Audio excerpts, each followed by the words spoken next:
Bien-aimé, le choix de Dieu, c'est pour que nous rentrons dans son service. Et nous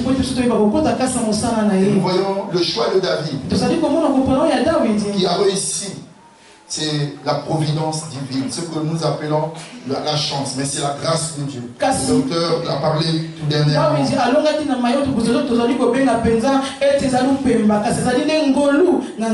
Il est important pour nous en tant que serviteurs de Dieu de rechercher la providence de Dieu dans le service. C'est vraiment l'aide pour nous pour réussir dans notre tâche. Je vais dire à quelqu'un, il est important, tu as appelé à servir. Ne te limite pas seulement à ta connaissance, à la force, à tout ce que tu as. Mais tu as besoin de la grâce de Dieu. Parce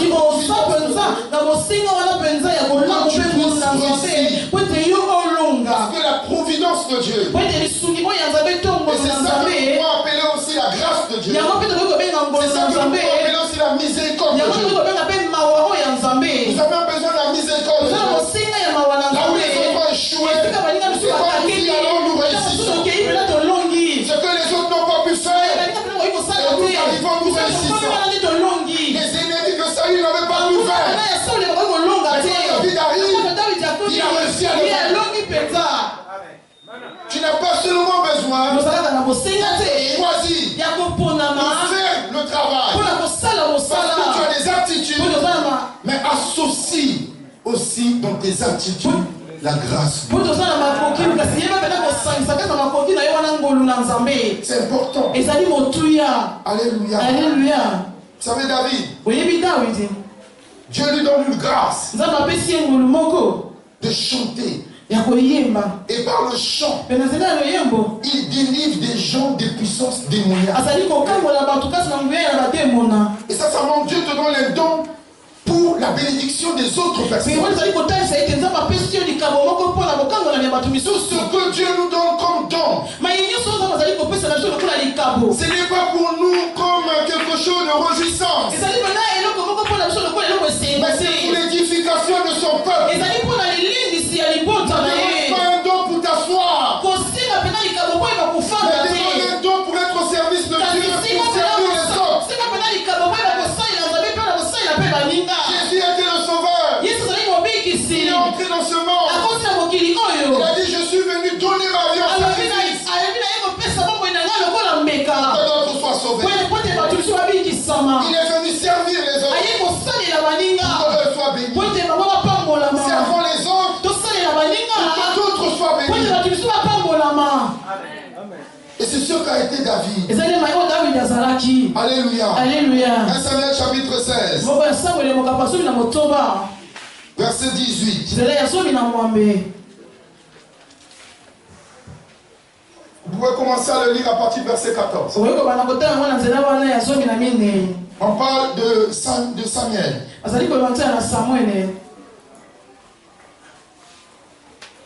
De Saül, qui l'esprit de l'Éternel s'est retiré. La Bible dit l'esprit de l'Éternel se retira de Saül.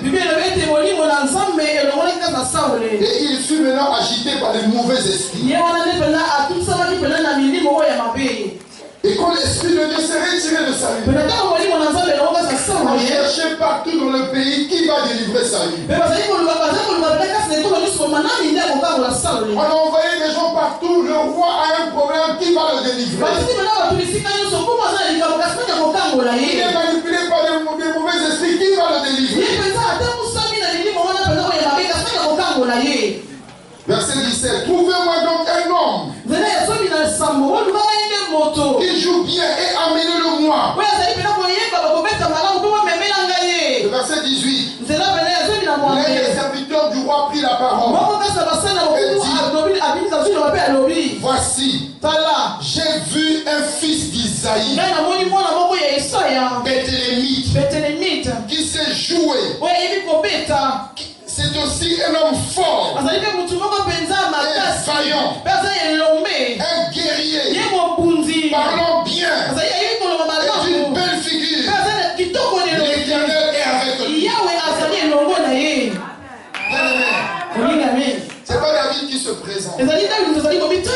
Mais c'est des gens qui ont vu au loin ce qu'il a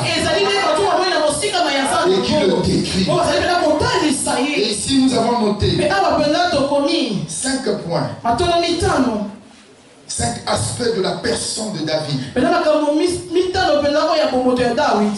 Premier point, on dit il était un vaillant héros. L'œuvre de Dieu demande que nous soyons des vaillants héros. Parce que nous allons rencontrer des ennemis de l'Église. Et cela demande le combat spirituel. Le serviteur de Dieu,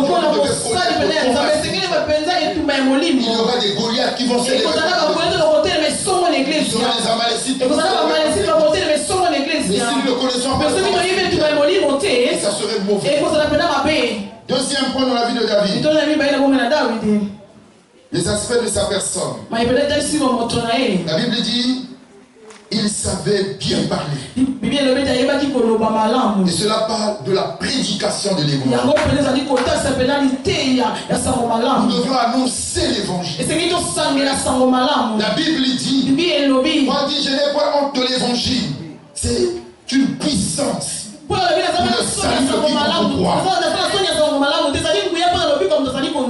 Romains 1 verset 16. C'est une puissance pour le salut de quiconque. Alléluia. Troisième point, il était un guerrier. Nous sommes dans une guerre spirituelle. Et cette guerre va se terminer lorsque nous allons connaître la mort. Tant que tu es dans la vie, sache-le que tu es dans une guerre spirituelle. Tu as accepté Jésus comme Seigneur et Sauveur. Tu es rentré dans cette guerre spirituelle. Tu seras combattu. Et David a été combattu. Quel instant on savait que c'était le futur roi. Il fallait chaque fois sauvegarder sa vie. Il fallait chaque fois résister à l'ennemi. Il fallait chaque fois bien aimer se préserver. Le combat spirituel. Et c'est là où Jésus a dit veillez et priez. Ce qui était là hier, nous avions parlé des démons qui ont toujours une sentinelle qui veille. Les autres sont en train de creuser le rocher. Il y a toujours une sentinelle qui veille. Et dans Ézéchiel 22 verset 30, Jésus a dit je cherche un homme qui se met à la brèche. Si nous pensons que la vie chrétienne c'est la vie où on doit dormir, tu vas te tromper. Le combat vient à tout moment. C'est la victoire aujourd'hui. Prépare-toi, demain il y aura encore une bataille. La victoire aujourd'hui, pas d'autres batailles. Alléluia. Quatrième des choses dans la vie de David. La Bible dit qu'il était beau. Cela parle d'être agréable à Dieu. Nous devons être agréables dans notre marche. Nous devons être agréables à Dieu.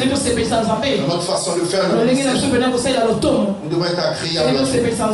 Et cinquième point dans la vie de David, c'est comment que Dieu est avec lui.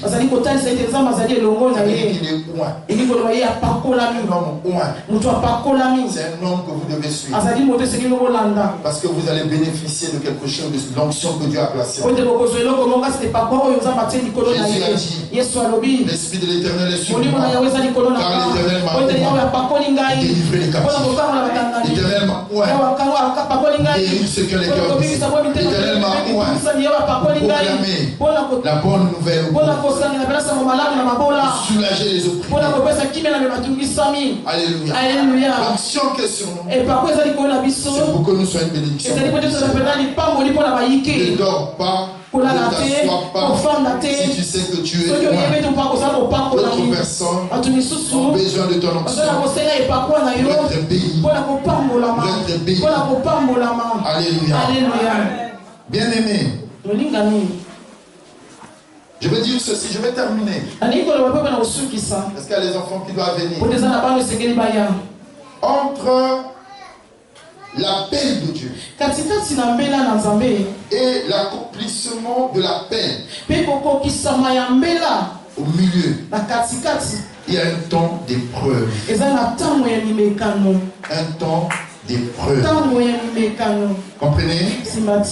Entre l'appel de Dieu et l'accomplissement de la peine, il y a un temps d'épreuve. David a attendu le temps de Dieu. Il savait qu'il était loin. Il savait qu'il était le futur roi. Il savait que demain il sera pasteur. Mais il a attendu le temps de Dieu. Il a attendu. Mais dans l'attente là, il y a eu la persécution. Et pourquoi Dieu a permis cette persécution? C'est pour bâtir en lui un caractère. Un caractère qui va servir à son appel. Dieu nous fait passer des fois par des situations difficiles. Parfois tu pries, tu jeûnes, et tu te dis Seigneur, qu'ai-je fait pour vivre ce que je fais? Et quand je vois des gens qui ne sont pas comme moi, qui ne font pas ce que je fais, mais qui sont bien, qui sont tranquilles, mais moi, je vis des moments difficiles. Et c'est là où Paul, il a vécu également ce jour. Et il dit, verset 35, qui nous séparera de l'amour de Dieu? Ni la tribulation. Et la tribulation, c'est la persécution. C'est ce qui vient de l'ennemi.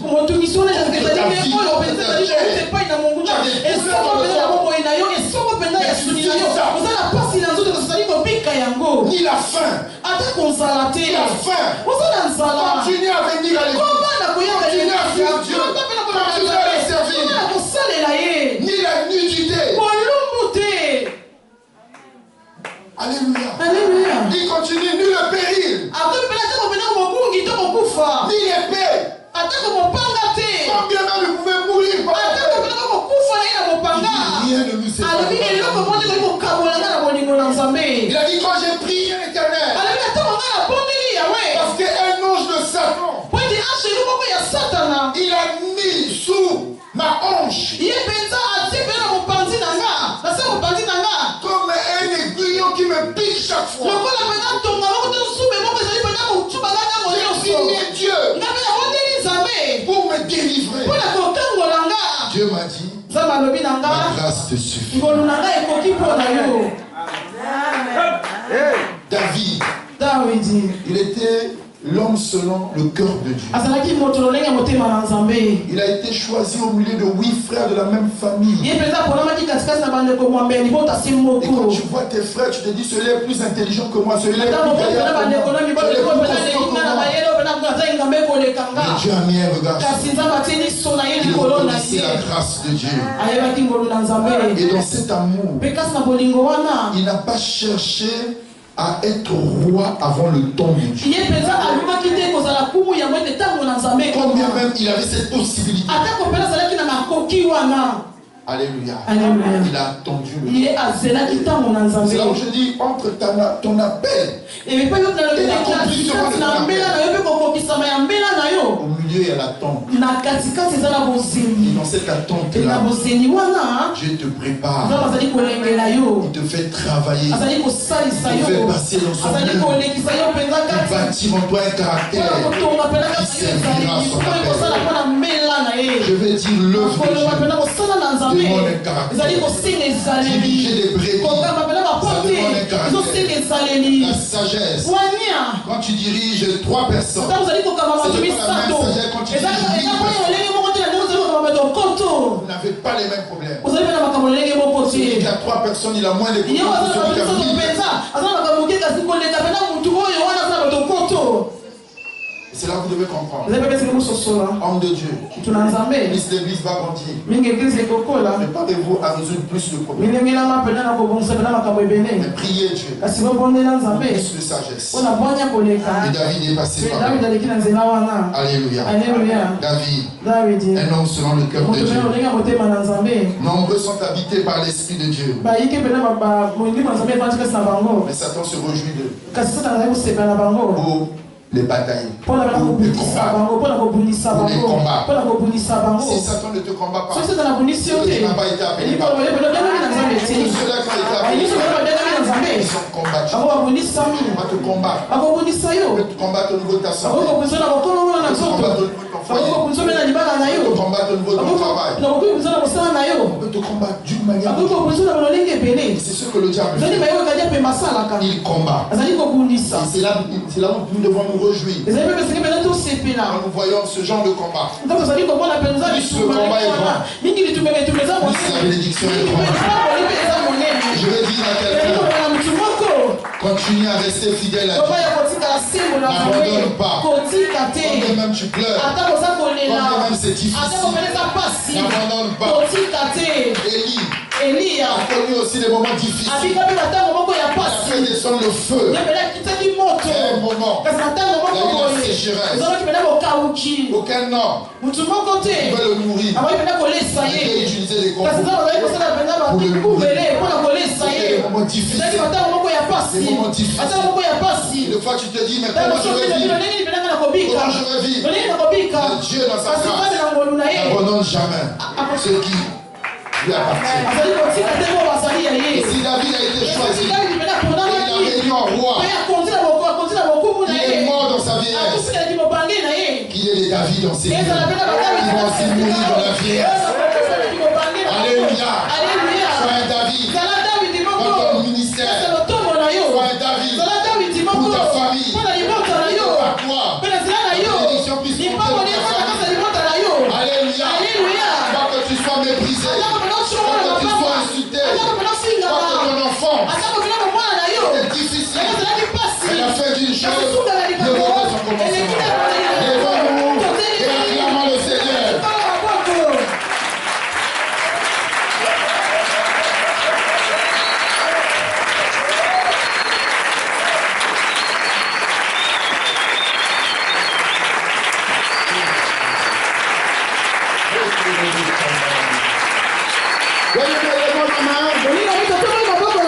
Commençons à bénir ce Dieu.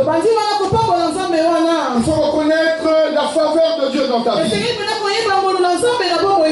David a dit, mon âme bénit l'Éternel. Et n'oublie aucun de ses bienfaits. Il reconnaissait les bienfaits de l'Éternel dans sa vie. Et si tu es là, tu vis des moments difficiles, reconnais les bienfaits de l'Éternel. David a dit, il pardonne tous mes péchés. Il guérit toutes mes maladies. Il me rassasie de vieillesse. Bénis ma vie de la force. Commence à élever la voix.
de Jésus. Nous disons tous Amen. Acclamons le Seigneur. Alléluia. Tout simplement rappeler, nous avons eu 2 interventions.